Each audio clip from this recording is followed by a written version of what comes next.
Olá, é bom estar aqui outra vez com você para conversar mais um pouco sobre as gavetas da nossa memória. Lembrar fatos que aconteceram no nosso período da infância, da juventude e que, quando a gente se reúne aqui, a gente rememora. E hoje eu quero rememorar com vocês um fato, né, uma circunstância da vida de adolescente, da vida juvenil, que me marcou muito e que eu chamaria essa conversa nossa de chuleios, elásticos e reatas. Quero começar dizendo a você que eu sou Jorge Carvalho e que este é o canal Educação, História e Política por Jorge Carvalho. Um prazer ter você aqui. Queria lhe fazer um convite para que você faça a sua inscrição no nosso canal e não esqueça de clicar no sino que aparece aí na sua tela, ao lado do inscrever-se, para que você seja notificado toda vez que a gente postar aqui um novo vídeo, toda vez que a gente tiver um novo conteúdo.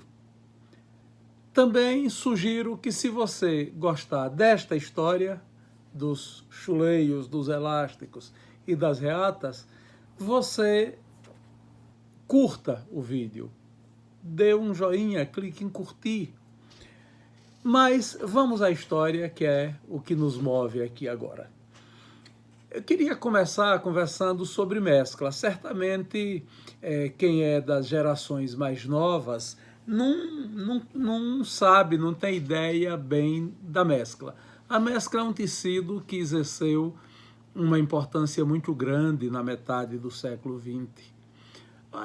Nos anos 50, 60, acredito que até a metade da década de 1970, mescla era importante. Era um tecido feito com fios de várias cores, um tecido com acabamento tosco, aparência grosseira, mas que era muito usado nas décadas de 50, 60, início da década de 1970 do século passado, para confeccionar calções, camisas, calças, pijamas e outras peças do vestuário dos trabalhadores urbanos e rurais, principalmente aqueles de menor renda.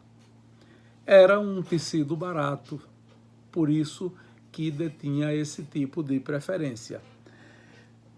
A mescla reinou até que começaram a aparecer, primeiro lentamente, tecidos industrializados de origem norte-americana, né? As calças faroeste, as calças de brim-coringa, né? Mas, no final da década de 1960, um fato muda isso tudo. O jeans começa a tomar conta depois do festival de Woodstock. Aquele grande festival de rock que chocou o mundo e encantou a juventude, né, em 1968. E aquela juventude toda que foi a Woodstock, aqueles roqueiros todos, os que estavam no palco e a multidão que estava espalhada naquela fazenda, estavam usando calça jeans. Principalmente uma marca norte-americana que era a Lee, a calça Lee. A calça Lee tomou conta do planeta depois de Woodstock. A calça Lee impressionou, e depois dela vieram as roupas com jeans stonewashed, aqueles lavados a pedra, que hoje a juventude diria detonado, né? E aquilo que também nos Estados Unidos era roupa de trabalhadores e que era uma coisa que não era muito valorizada, se transformou numa roupa cult. O mundo todo queria calça jeans, o mundo todo queria calça Lee, o mundo todo queria calça Levi's, o mundo todo queria as grandes marcas do jeans norte-americano e todo mundo passou a importar em todos os países. Era um processo no qual nós estávamos assistindo a substituição gradual da roupa confeccionada artesanalmente pela roupa industrializada. Era a ascensão da indústria de confecções. E no início era muito difícil conseguir calça jeans, roupa jeans, calça lee, porque era caro e não chegava em quantidade suficiente para todos. Os endinheirados compravam tudo que chegava. Em Aracaju, eu lembro bem, na cidade de Aracaju, os mais abastados, que podiam, pagavam por essas calças lee, pelas calças leves, compradas normalmente, né, numa loja de importados que havia no centro comercial de Aracaju, nas proximidades da estação rodoviária, que era uma loja chamada Importase. A Importase se especializou nesse tipo de roupa. E, com o tempo, foram surgindo outras lojas, a Leves, a Jimmy's, sempre comercializando com esse tipo de tecido, né?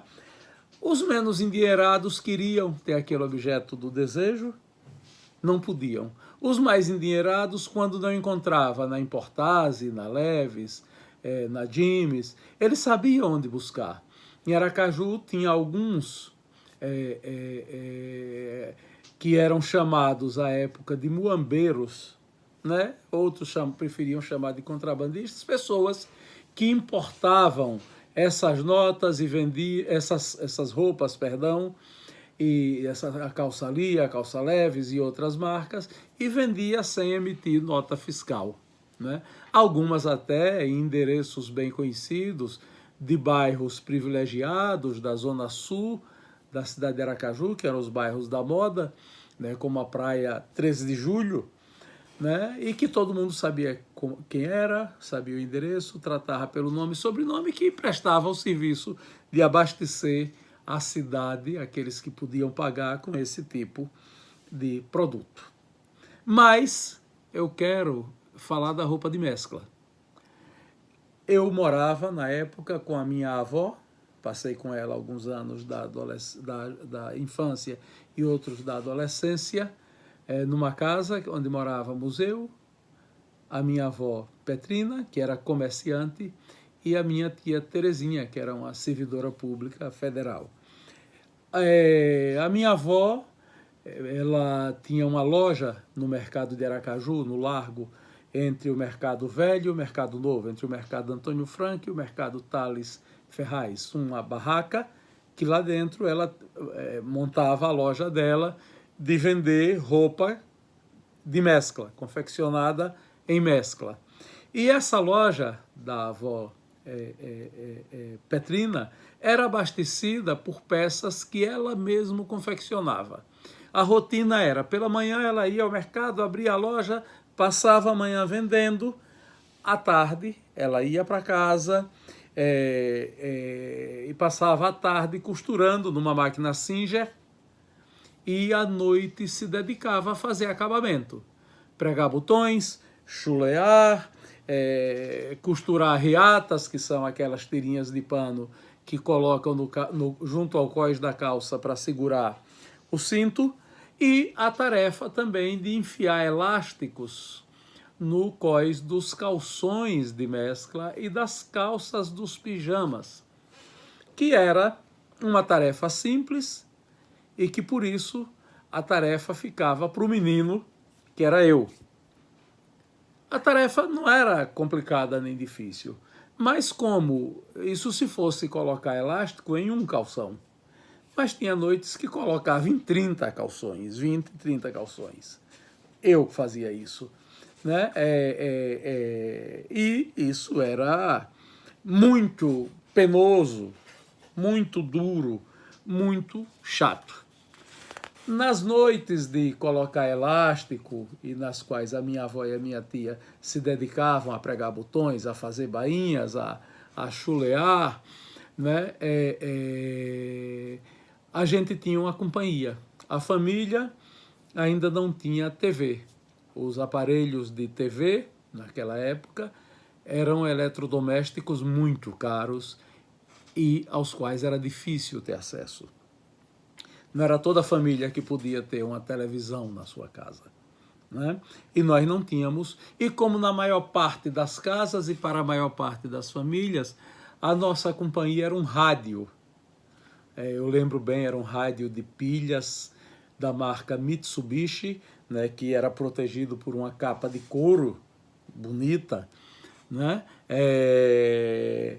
E que ficava sintonizado à noite enquanto a gente trabalhava na Rádio Liberdade de Sergipe. A Rádio Liberdade de Sergipe toda noite tinha um programa que era uma espécie de revista do rádio, que falava de variedades, que tocava música, dava notícia, comentava política, esporte, moda, futebol, apresentado por um radialista de muito prestígio chamado Santos Mendonça. Mas o que emocionava as famílias do estado de Sergipe todo era o programa da quinta-feira, que era um programa especial apresentado por um radialista, que era o radialista Silva Lima. Silva Lima era o radialista mais notório do estado de Sergipe, da cidade de Aracaju, naquela época. Silva Lima, ele ia ao ar em 2 horários. Ao meio-dia, ele tinha um troço que chamava Rádio Sequência Silva Lima. O que era Rádio Sequência Silva Lima?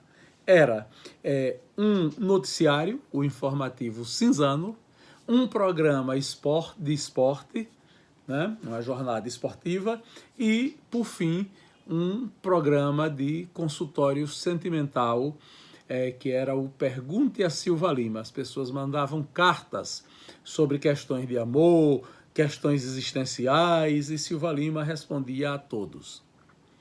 À noite, às quintas-feiras, esse programa que emocionava era o Cada Crime Tem a Sua História. Era um programa que ele transmitia ao vivo da penitenciária de Aracaju e fazia entrevistas muito melosas e melodramáticas com aqueles presidiários que tinham cometido os crimes mais bárbaros. Os grandes homicidas, os grandes casos de latrocínio, os grandes desfalques em empresas comerciais, no setor público, que as pessoas estavam lá cumprindo pena, Silva Lima ia lá e as entrevistava. Era uma coisa assim que deixava todos estarrecidos e emocionados, e em algumas ocasiões as pessoas choravam de emoção, né? E enquanto ouvia Santos Mendonça, enquanto ouvia Silva Lima, né, a gente ia cumprindo as tarefas de chulear, de pregar botões, de fazer barras de calça, e eu ia cumprindo a tarefa de enfiar elástico em cós de calção e de calça de pijama. A ferramenta para fazer isso era uma ferramenta que arrebentava com os dedos, com a mão, com os punhos. Era um grampo de cabelo desses que eram usados na época pelas mulheres, já que os cabelos dos homens, a regra era que fossem curtos, né? Mas depois, é claro, inclusive na era do rock, os cabelos cresceram, os cabelos masculinos. E os homens passaram a usar também esses grampos para prender o cabelo. Mas a época era um artefato feminino. As pessoas chamavam comumente, né, na linguagem popular, de misse. Talvez por associação, né, aos concursos de beleza que eram tão prestigiados à época. Cada estado tinha sua misse, cada cidade tinha sua misse, cada país tinha sua misse, o planeta tinha uma misse, a misse universo. E aquele objeto, aquele grampo de cabelo, era delgado, esquálido, fino, né, elegante, formas bem fininhas e delicadas, como era o corpo das moças que se sagravam vencedoras dos concursos de Miss, né? Algumas pessoas chamavam esse objeto de birilo, apesar do nome consagrado do dicionário ser biliro e não birilo, como as pessoas costumavam chamar. O fato é que aquilo me machucava as mãos, às vezes o dedo ficava sangrando. E na manhã seguinte, depois nós íamos à missa, eu, minha avó e minha tia, na Igreja do Espírito Santo, na Avenida Simeão Sobral, em Aracaju, e após a missa eu ia para a escola, no Grupo Escolar General Valadão, e a tia Terezinha ia para o IAPI, o Instituto de Aposentadoria e Pensão dos Industriários, e depois o INPS, o Instituto Nacional de Previdência Social. Todos os institutos previdenciários foram unificados em um único, e minha avó Petrina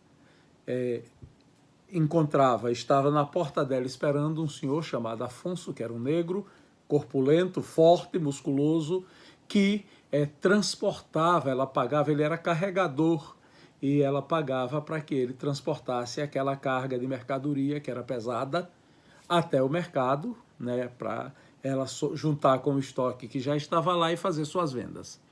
As pessoas vinham dos bairros comprar aquele tipo de roupa, chegavam aos borbotões, os famosos caminhões pau de arara, com trabalhadores rurais que vinham do Agreste, dos municípios do Agreste de Sergipe, da região serrana, de Itabaiana, de Macambira, de Carira, de Frei Paulo, de Ribeirópolis, né?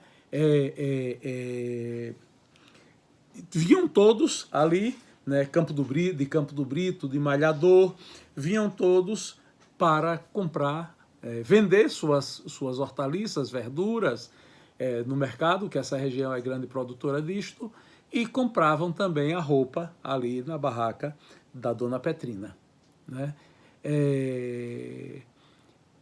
Ela encerrava as vendas ao meio-dia e voltava para casa para retomar sua máquina Singer para costurar. Eu gostava, né, de ir à feira, mas eu só podia ir aos sábados. De segunda a sexta eu estava na escola. E achava desfrutar do programa de ir à feira algo fantástico, né? Prazeroso, né? Passar a manhã naquela Babel que era o mercado, aquilo era um encanto, a feira. Aquele mundo cheio de misticismo, de tipos populares, os mais diversos, um mundo rico em magia, o mundo dos cheiros, dos sons, das cores, né? Aquilo tudo me encantava e marcou tanto que até hoje eu gosto de repetir essa história para os meus amigos, como estamos aqui, e agradeço aos que ficaram até aqui para me ouvir, e convido mais uma vez, façam sua inscrição no canal, curtam e comentem os nossos vídeos e venham sempre no canal Educação, História e Política. Muito obrigado.